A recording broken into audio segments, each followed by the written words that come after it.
Understand what black is. The source from which all things come. Security blanket for the stars.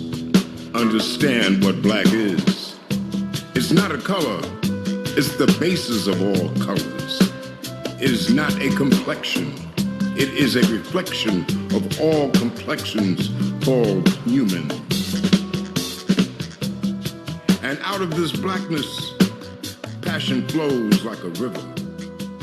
Feelings tell the truth. Song and dance and making you laugh are family members.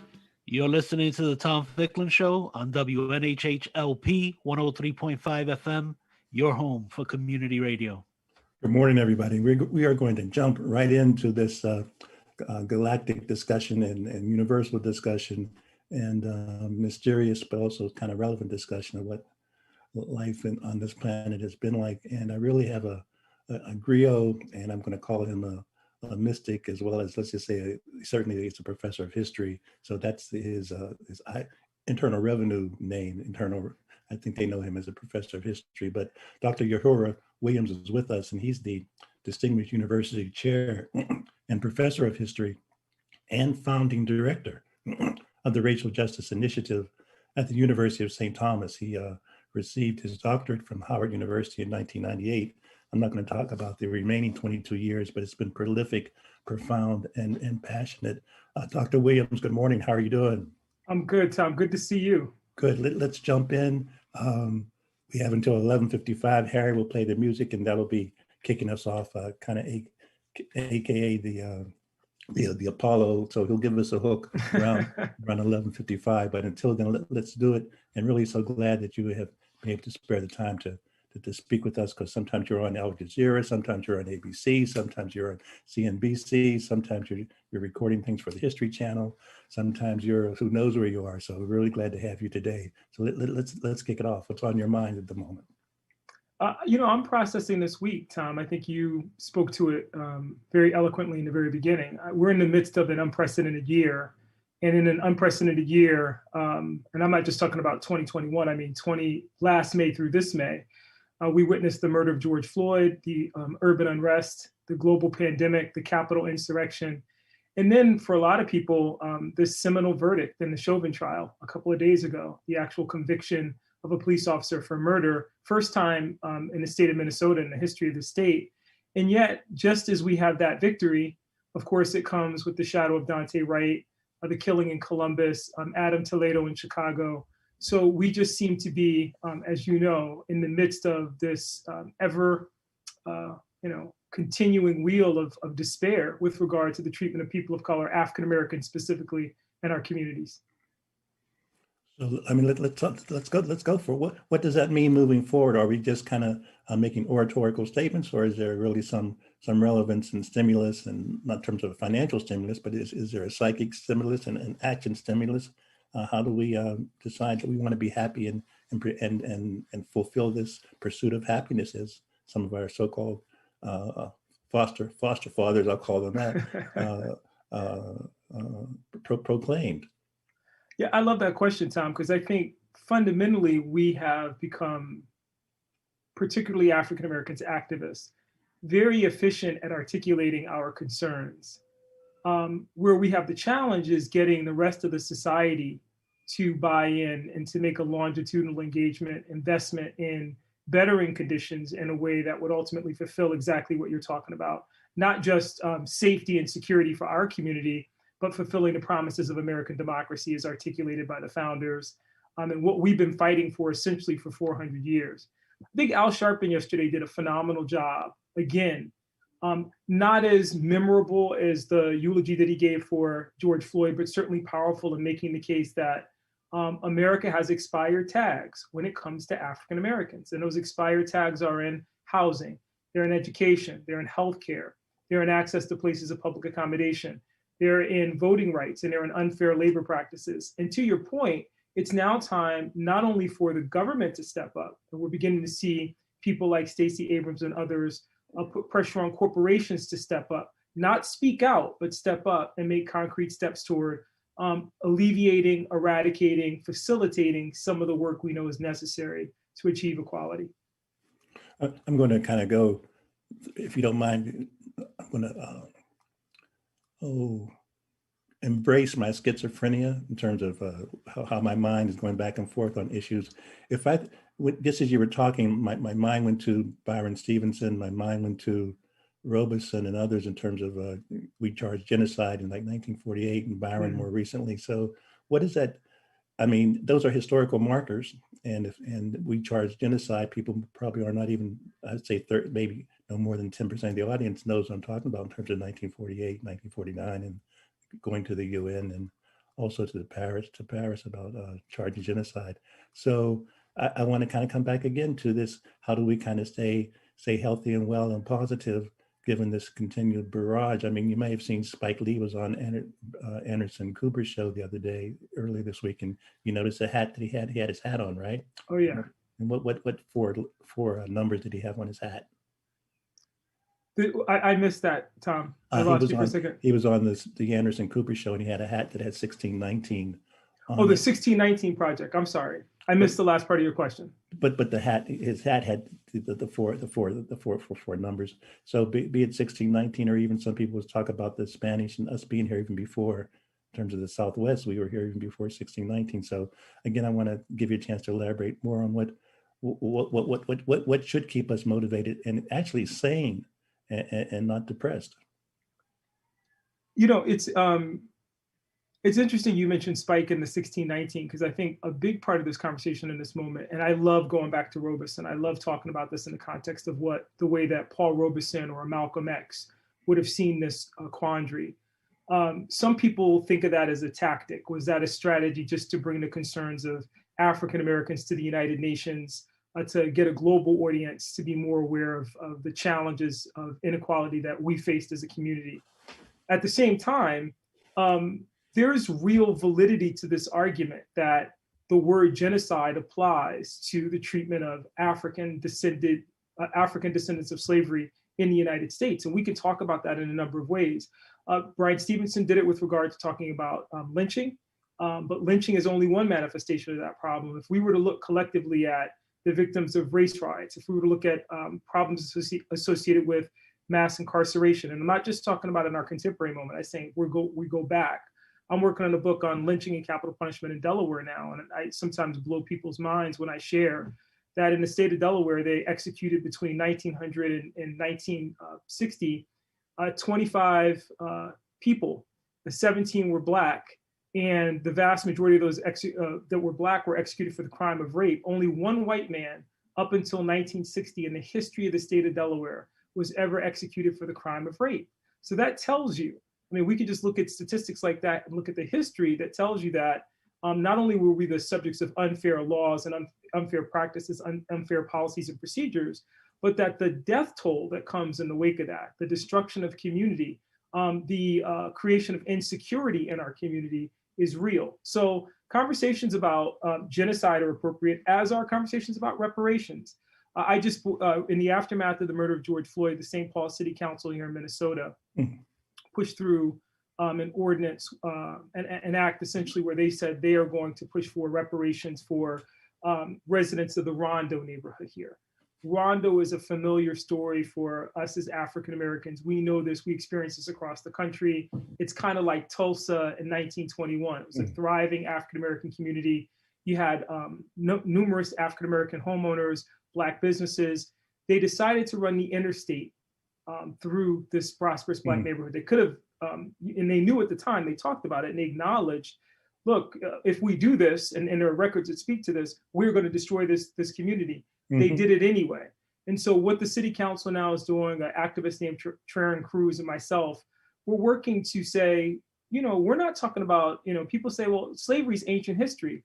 We're talking about something that happened in the 1950s. We can trace the 399 homeowners, Black homeowners that were displaced. So we can talk about reparations for them. We can trace the 60 to 80 Black businesses that existed in that community. We can talk about reparations for them. That's the real, where the rubber meets the road, where we move out of kind of a rhetorical recitation of what happened in the past to what can we do concretely to address this. And that's not just, as you all know, St. Paul's story. That's the story in Wilmington, Delaware with I-95. That's the story in New Haven, Connecticut with Richard Lee. I know you know this history intimately, but with urban renewal and how they destroyed the Hill neighborhood and Dixwell Avenue and the cohesiveness of that community. So these are ways that we can think in our contemporary moment about concrete strategies that move out of the realm of just talking about what the problem is and talking about how corporations and government can create some real synergy around transformative change, not just investment in community, but I mean paying back directly the descendants of that injustice in ways that allow us to build intergenerational wealth and have a shot at financial stability and success that has been denied us because of those policies, practices, and procedures. Indeed, in terms of repairing the harm, I've even seen the phrase "repairing the harm," which is sometimes easier for people to digest than reparations. But just as you were talking, my mind went to is it Evanston, Illinois? Yes, absolutely. And they've done this. So we're seeing this kind of bubble up from the bottom up, which makes sense because everyone would like, and we saw Ta-Nehisi Coates and others pushing for national recognition and perhaps a national dialogue and conversation around reparations. But to see local communities like Evanston, Illinois, like St. Paul, Minnesota, and many others raise this issue, I think that if you get a groundswell of kind of communities, municipalities taking this on, they can force that issue at the national level. In the same way that, and I know you were celebrating this week, it's important to see the conversation of DC statehood brought up again. I mean, DC is far more populous than some of the states who had representatives speaking out against the bill. It is a Black city, majority Black city. It has always been a ward of the federal government. So its time has come. And these are, at their core, racial justice equity issues, and they should be seen as such. Indeed. I was really excited, impressed, and just it warmed my heart in terms of my body signals. I mean, I think people we hear in the church where sometimes people will clap or stand up or shout, but something that's going through your body to make you do that. I didn't necessarily stamp or get out and shout when I read your article. I think it was in The Nation in terms of Martin Luther King's statements about police brutality. But I think people need to be reminded that Martin talked about this. So share with us a little bit what you mentioned that things that King said about police brutality during his day. King was outspoken on the issue of police brutality, and we tend to think about that just in terms of what was happening in Southern communities. But for me, kind of the most famous moment that King weighs in on this is during the funeral of Jimmy Lee Jackson. And he says, a state trooper pointed the gun, but he did not act alone.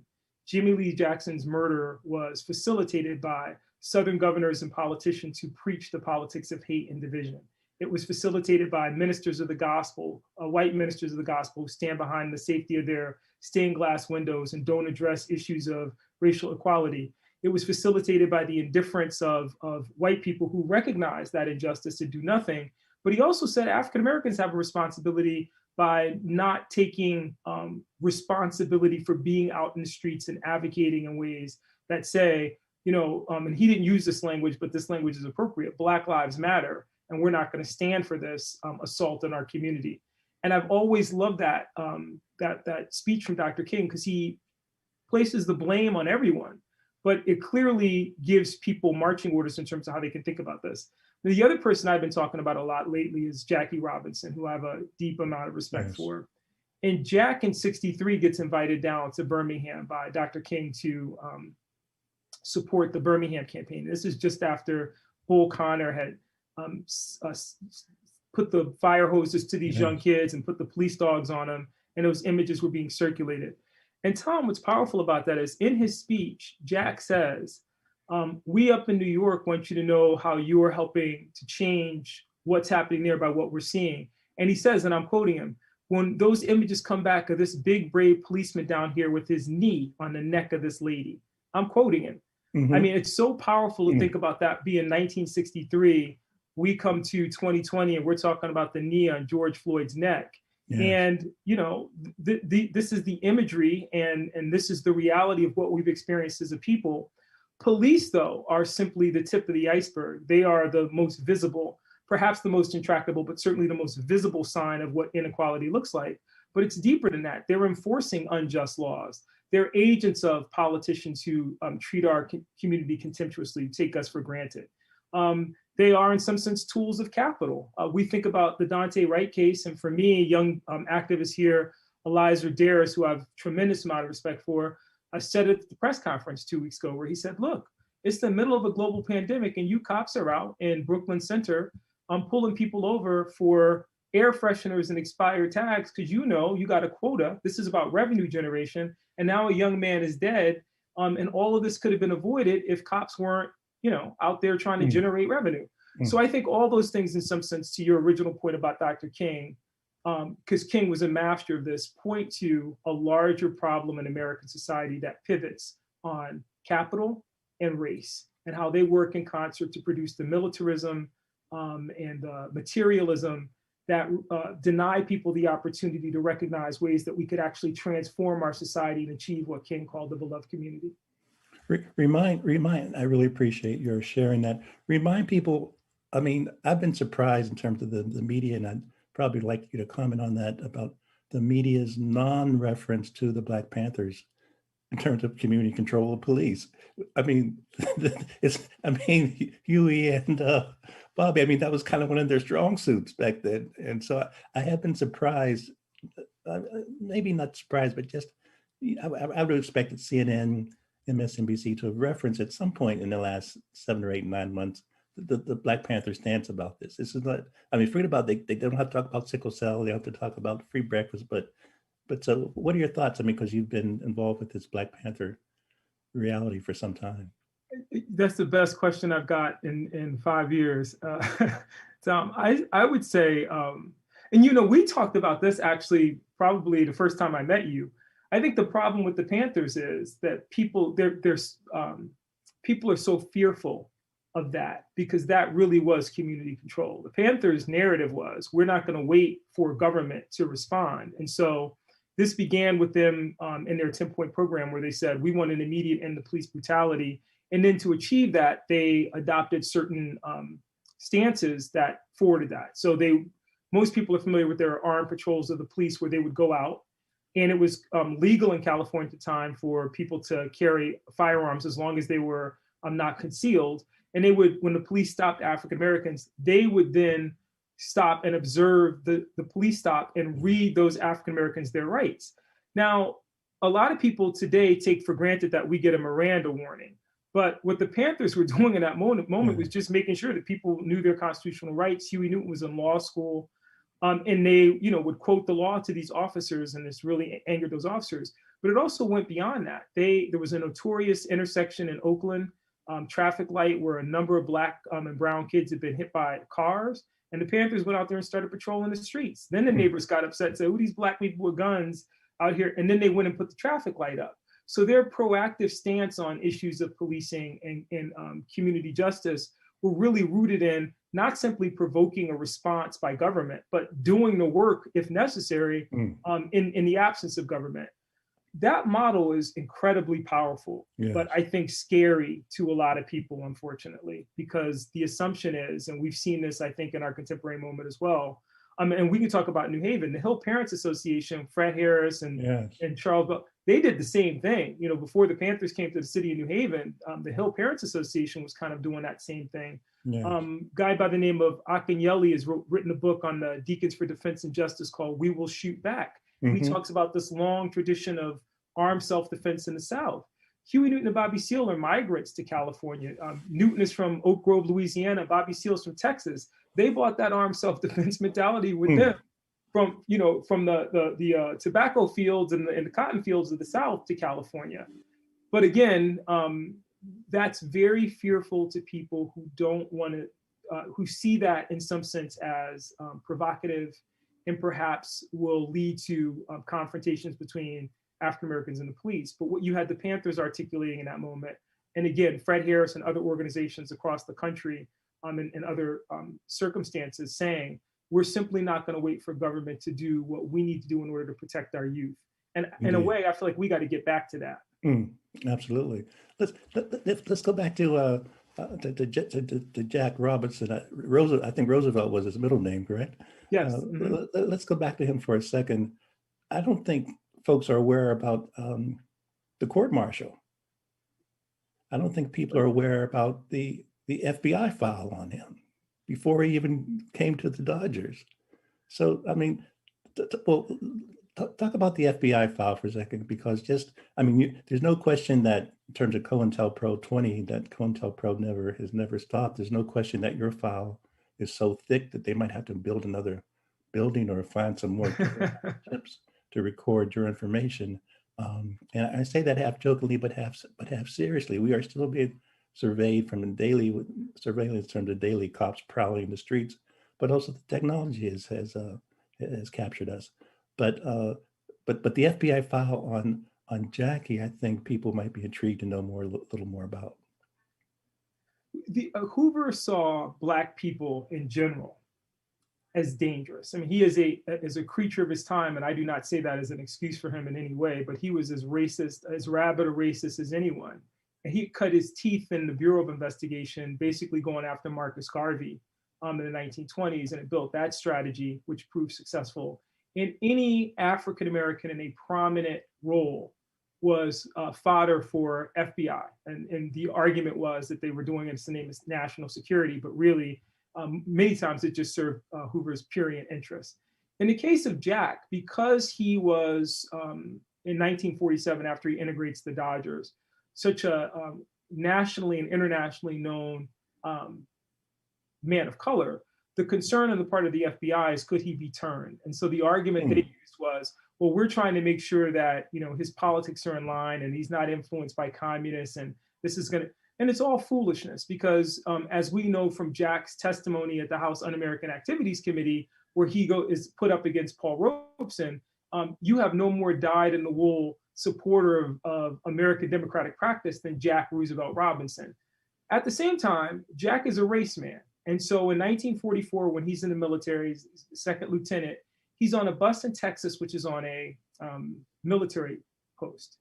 And he gets on, and there's a young woman sitting in the back who he knows, a light-complected woman who could probably pass for white. The bus driver sees Lieutenant Robinson talking to this woman and stops the bus and demands that Jack immediately remove himself from the front of the bus to the back of the bus.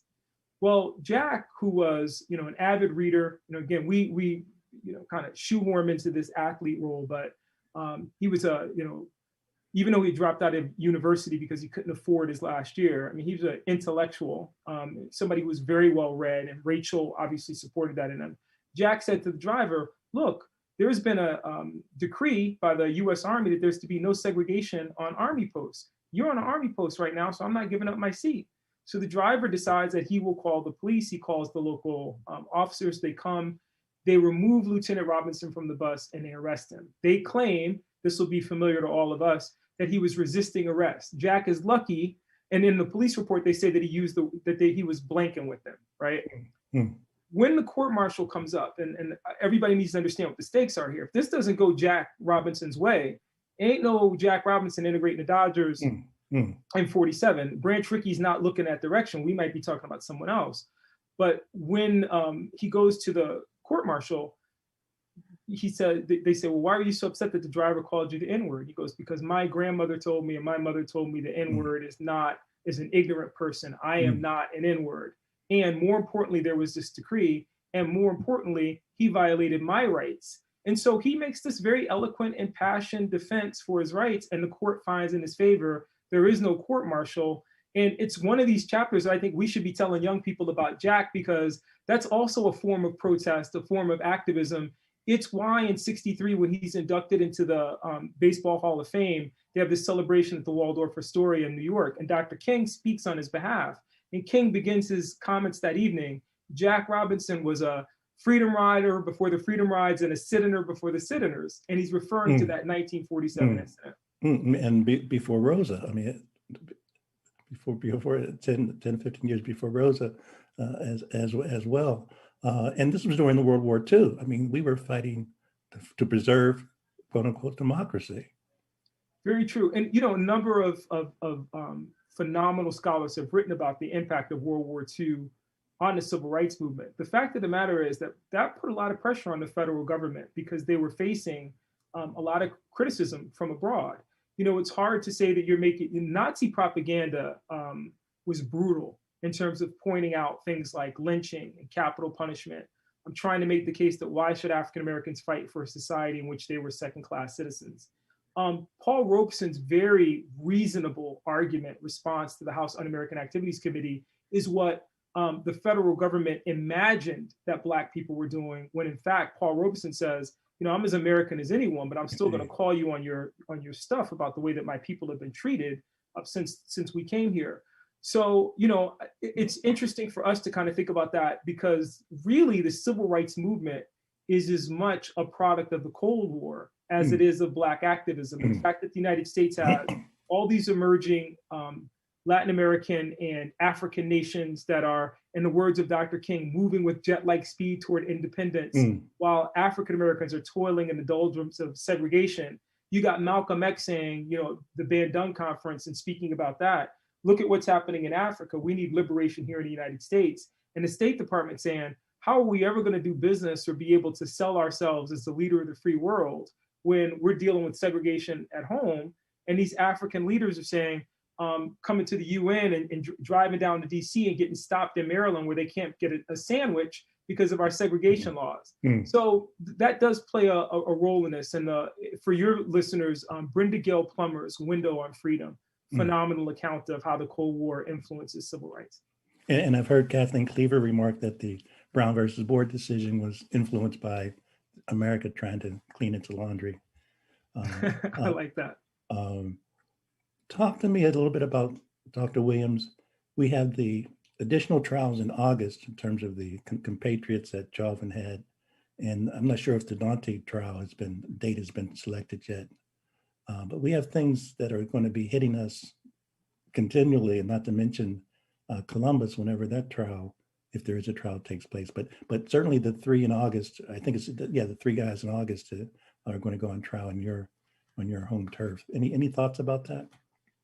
You know, I'm of two minds, Tom, because I think activists here, my big concern the last year was partly realized on Tuesday in the aftermath of the verdict, when you saw this exhale and then people immediately start to take their foot off the gas. I heard it in commentary around the Twin Cities. I heard it nationally. I even heard it with Biden's statement, which I thought was appropriate. But, you know, to say that all this is now riding on the Justice for George Floyd Act is not where we need to be right now. This is much deeper. The Justice Department probe into the police in Minneapolis is also a little bit of window dressing. And I say this in this regard. We had a probe into Ferguson too, and we had a Ferguson report, and that Ferguson report is comprehensive as it was under Attorney General at that moment, did not result in any of the lasting change that, you know, it was great that they named it. And my fear in this moment is that this commission is going to name the problem, which quite frankly, we already know. I'm working on a piece now, Tom, I'll share with you about the terrible summer of 1975 here in Minneapolis. And in that summer, there was a Minnesota Human Rights Commission investigation into the Minneapolis police after a Black police officer witnessed an incident of police brutality, called it out, talked about how white officers had routinely engaged in abuse of Black prisoners and Black residents. He's suspended from the force for impeding an active investigation. You have the mayor come back and say, you know, we should put closed circuit TV in our lockup, you know, trying to use the equivalent then of our body cams. And then that summer, a 13-year-old boy is shot. And all of a sudden, it's very similar to what happened with George Floyd. There's this huge eruption here.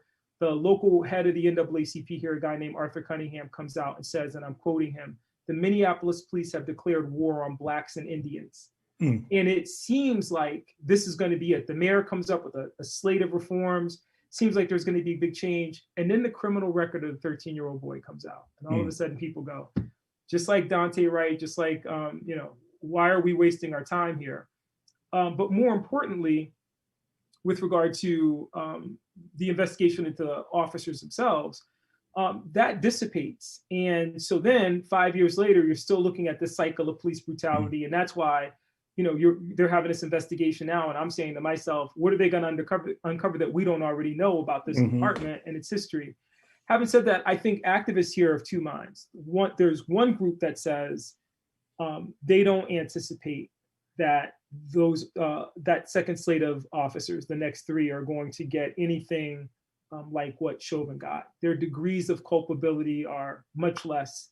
And they also believe that Chauvin is a little bit of the sacrificial lamb. I mean, it was so blatantly obvious what he's done, and you can kind of throw him away, and then could you then rehabilitate, the other three? Not that they won't get any time, but we're not going to see them, punished in the same way.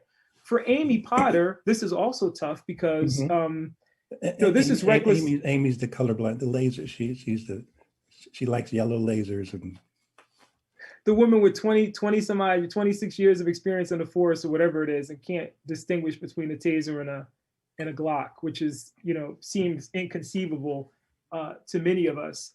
But the interesting thing about her is probably your strongest case there will be, culpable negligence, that second degree, that manslaughter charge that we saw in the Floyd case.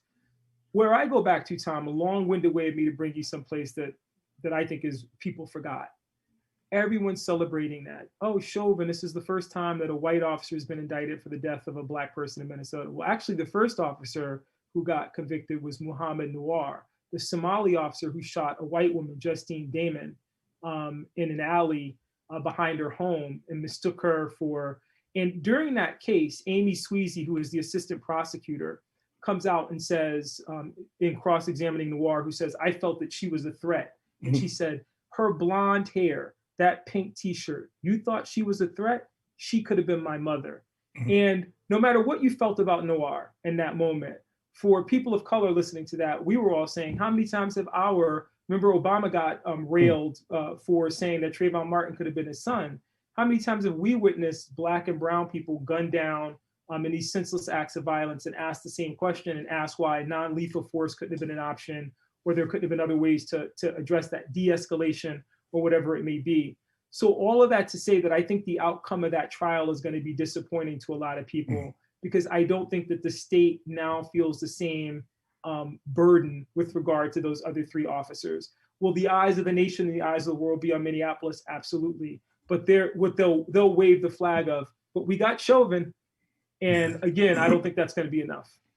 Let's take a deep breath and share a little bit about this might be somewhat of a sensitive question. And by the way, it's good to see you. I hope to see you in person one day. As an aside, I would have probably seen you at St. John's, but I'm not going to go into that. But I'll just let that be a joke between you and I, and people can Google what that is all about. But that is a question I have for our next time that we talk.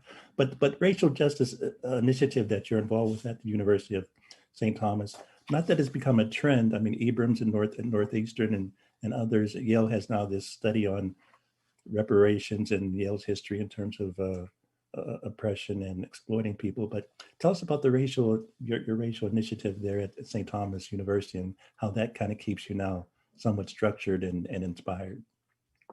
Thanks, Tom. I appreciate that. I was dean of the College of Arts and Sciences here, and I came out to the Twin Cities because I grown frustrated in Connecticut, particularly in Bridgeport.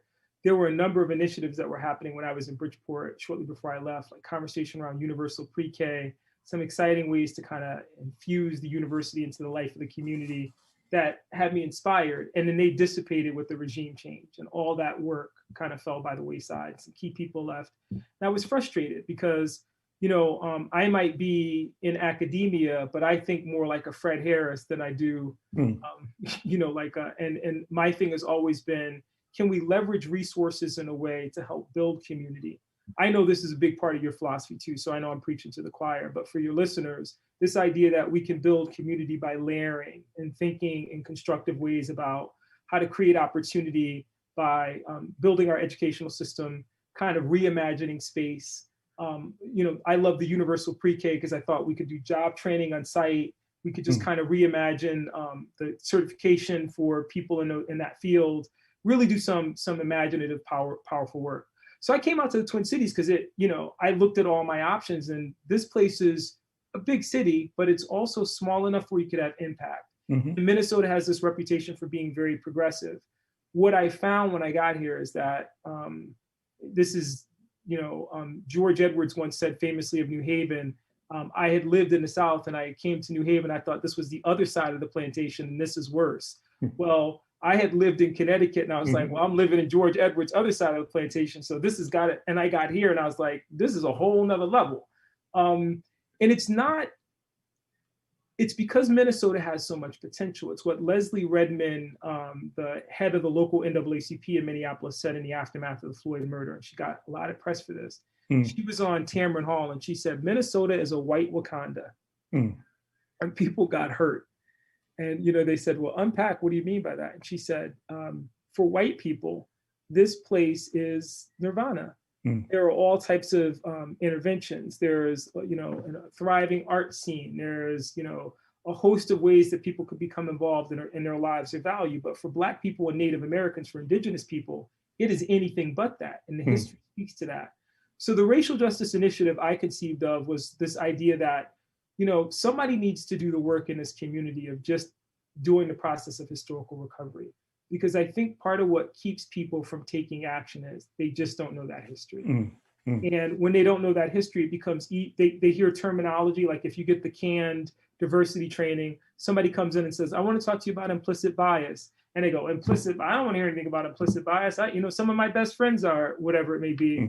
And I start from the premise of, let me take you back and let me expose you to this history in a way that once I'm done and you understand how redlining produced the housing crisis that we face today, that you understand the deliberate policies, practices, and procedures that were developed to deny African Americans opportunity, maybe it will help you pivot. And that's been the work that I've been doing. And so far so good. I think we've worked with more than 20 corporations and civic organizations. And it's all around this idea that I don't come in and do diversity training, we do historical recovery. And then we find ways to connect corporations and community partners to do the work. And I'll give you one quick example of that. One of my corporate partners is in a field where the CEO came to me and said, we've invested X amount of dollars in education and we haven't moved the needle. And he was, very upset. He goes, I've cared about this a long time and I want to move the needle. And they're actually in pest control. So I'd said to him, to his leadership team, I said, so I just want to present this to you for a second. By the time the schools that you say you're investing in, those kids show up, they are living in communities where there are food deserts. They're dealing with pest issues. They're dealing with lack of access to healthcare. School, in many ways, is the least of. So here you are in this field where we can talk about the water in Flint, Michigan, and environmental injustice and all the things that are impacting these kids. It's death by 1,000 cuts. This is your primary business. Could you reimagine your investment in equity around what your core business is, where organically it's easier for you to do that work? That investment is real. You can create career opportunities for young people, help expose them to that.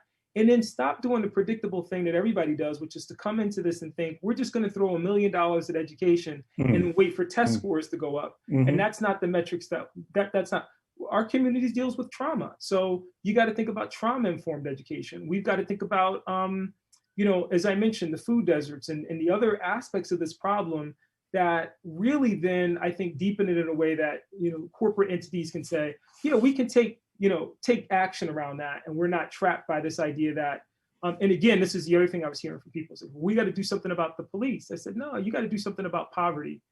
Police are simply the most visible manifestation of what capitalism has done to our society in terms of creating this gulf between the haves and the have-nots. The have-nots are Black and brown people, and the brutality visited on them is really on the altar of capital. Just, are there any, given your travels throughout the United States and throughout the world, are there any, particularly in the United States, are there any other universities that are undertaking similar initiatives that you're aware of, or any of your peers that you'd like to shout out, just so we can see that this is a very important movement as well? I love what Peniel Joseph is doing, UT Austin with the Center for Race and Democracy. It's a very good model. Same thing with Arizona State. I don't know who's heading that up now, but they've been in this work for a long time. Terry Schultz at Hood. The sister at, I can't get her name out, but I'll forward her. Sure. I actually love what she's doing. She's probably one of the best. She had Dr. Fauci on talking about, challenges to healthcare for Loyola, for African Americans. So she's doing good work. And of course, everybody knows Ibram. I think we're all approaching it a little differently because for me, I mean, I don't do anti-racism. I don't do labels. It's not that I don't think that work is important, but as you well know, and we dealt with this, we know this intimately from New Haven. How many people who think that New Haven is such a wonderful, space, and they don't know the history of Yale, and they only see now that it's Pauli Murray College. They forget when it was Calhoun College, and the legacy of the university's relationship with the neighborhood and how toxic that's been, and all the ministerial alliances and leaders and organizations that have worked to try to hold Yale accountable and to create accountability around that. So I think that's really where my work is here, and it's about community building. So part of the thing I had to say was I got to be willing to stay here a little bit longer, which was not part of my plan, but I'm here now. Amen. Glad you're there. Let's stick on the historical vein. I mean, we haven't ventured off of it, but just when we were talking about Minnesota and some white people's perceptions, I think it might be important to remind folks. I mean, we know that the Vice President Mondale was recently passed away, but we had the senator that was the vice president. He gave the speech. Humphrey? Yeah, and Humphrey gave the speech in 1948. I mean, people need to kind of Google the speech he gave in 1948 at the Democratic Convention, juxtaposed with Strom Thurmond's launching of his independent candidacy. Any thoughts about that? I mean, here you had. No, I think I love where you are, because I mean, that's it. Is that Minnesota's always had this veneer of progressivism, and to be fair, it is very progressive. If you're white, if you're a white ethnic, then absolutely you've experienced that. There's a very famous image of Life magazine. It's 74, 75, or 73 or 74, and it's the governor of Minnesota with a large pike holding in his hand, and it says "The Good Life in Minnesota." And the argument was, in the midst of OPEC, in the midst of inflation in the 1970s, coming out of the turbulent 60s, Minnesotans were doing better than the rest of the nation in terms of attracting corporate capital, in terms of employment, so on and so forth. And it was this kind of celebratory article on everything that Minnesota was doing right. What they didn't include, and activists at the time called it out, and we continue to call it out today, is they weren't talking about those outcomes for Black and brown people. In the aftermath of the killing of George Floyd, one of the things that we talked about here is we celebrate Brown versus Board of Education. We know Connecticut struggles in that regard. Sheff versus O'Neill, one of the longest running cases dealing with desegregation in the nation. But in Minnesota, here we are talking about this progressive veneer. Minnesota lags behind every state in the union for educational outcomes for Black and brown students. Every state, including Mississippi. So the joke is that, if you were to start to list states that have poor outcomes, everybody would begin in the South and assume that it'd take a long time till you got to the Midwest. And here's Minnesota, pride of place dead last in that list. And that's part of the problem. A little bit of a joke, and well, hopefully you'll consider it to be a joke. I've admired the pictures of you and John Lewis, and when I see those pictures, I'm trying to decide who's taller or who's shorter. You guys appear to be similar height, but I'm not sure whether he's bending down, or I'm not sure whether you're on your toes. Would you tend to clarify that? I think John Lewis back in the day would have been a hair taller than me, but I think as he aged and kind of his body was beginning to change, then we kind of evened us up, which was nice. So let's kind of invoke his spirit. I mean, you've been in his presence and you studied him. Let's give us a little riff about John Lewis and how that relates to your psyche. Yeah, I love Tom. I grew up in Bridgeport, and I admired him. I admired his strength, his courage. But then as I began to study his political philosophy and kind of look at what he had done, his entire life is a life of service. When we think about him and his hopefulness and his optimism, because he never lost that. He never lost the will to fight, but there's also that hopefulness and that optimism. So he's born into a world in which segregation is the norm in 1942. He's the youngest speaker at the March on Washington in 63. He spills blood in 65 at the Edmund Pettus Bridge in order to get the Voting Rights Act of 1965 passed. And then in 2013, in the aftermath of Shelby County versus Holder, here he is reminding the Supreme Court, don't forget the struggle of those who, Yes. you know, and then he dies in 2020 in the midst of a national Black Lives Matter movement. I had just seen him in March. We were in New York City, and he's, you know, suffering. And he's in New York City talking to school children about activism. And then he writes this incredible final letter to the American people, which was published in the New York Times posthumously, where he says, I call it the Lewis Doctrine, 3 things. Study the past, because the answers to the questions we are pursuing today have been worked out a long time ago. Don't lose hope, hopefulness. You know, freedom is a constant struggle. This is the work. So, you know, I think about you'll call it work, I'll call it ministry. In Connecticut is always pivoted around dealing with inequality and the treatment of people of color. And I call it a ministry because I think John Lewis wanted us to understand it in that way, that it can't just be your work, or then you assume when you go home, you get to shed it. And it's got to be something that you live, and it should manifest itself in that way. And the last thing he said is that we have to never lose sight of our shared humanity. I'm angry a lot of times at the injustice that I see in our world. It's difficult for me sometimes to get up. And then I remember him because people spit on him and beat him, and he got up. You had congressmen and senators who fought him tooth and nail, and you know, and he got up. You know, suffering from in the last moments of his life, and he's writing a letter to encourage all of us as he's exiting the planet. It's hard not to be moved by him. I loved him deeply, and it's one of the, I've had a lot of great opportunities in my life. That is singularly the greatest opportunity I had, was to be in his presence. That's tremendous. I just had a hypothesis about asking that question. I had no idea of this, of the depth of your memories in that regard. Share with people before we leave him the March on Washington speech. We were talking about censorship and surveillance.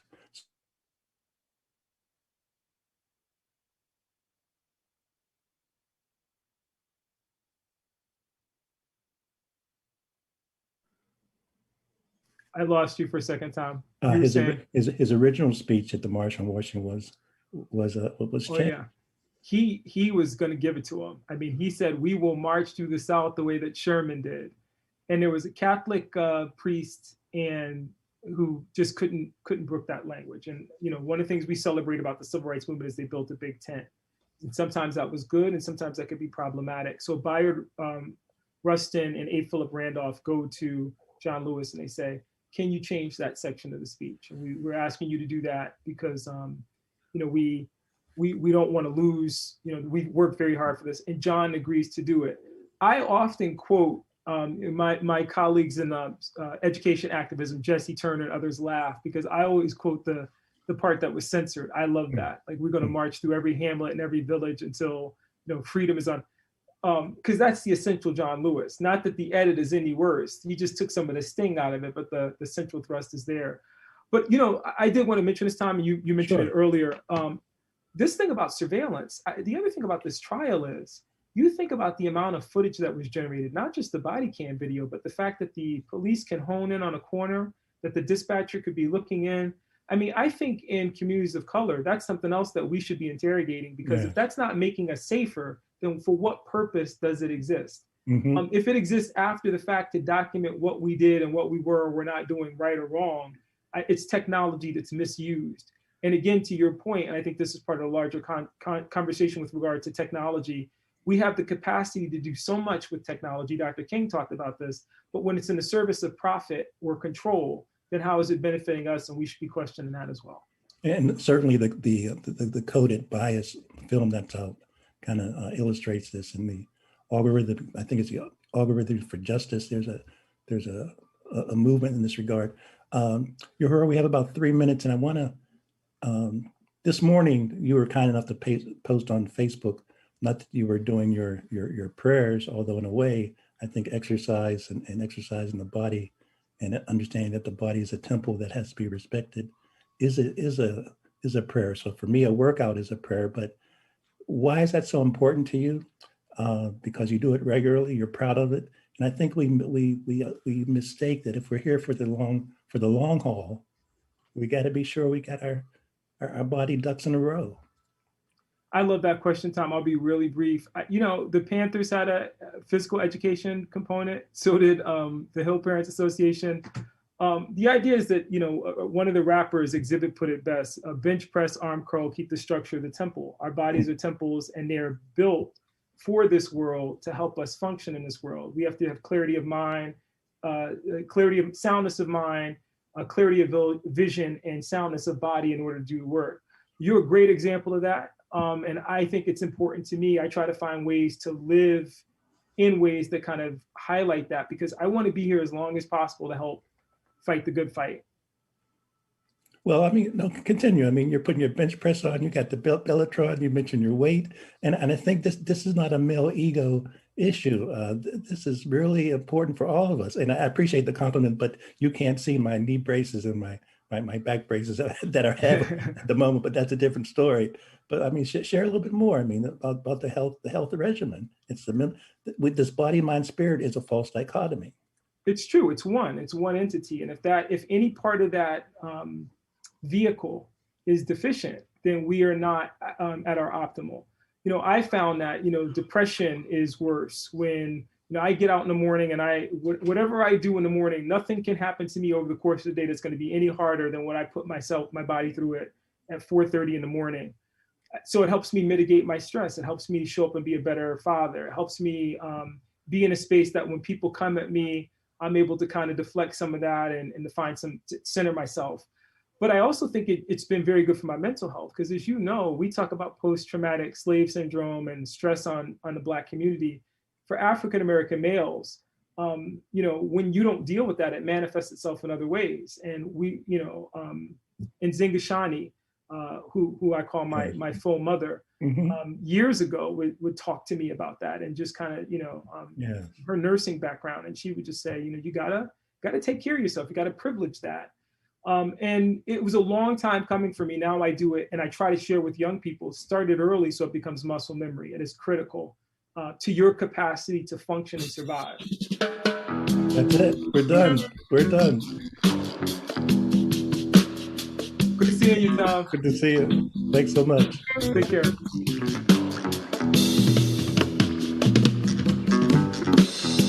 Understand what Black is. The source from which all things come. Security blanket for the stars. Understand what Black is. This is Harry. It's not a color. It's the basis of all colors. 103.5 FM, New Haven. It is a reflection of all complexions called human.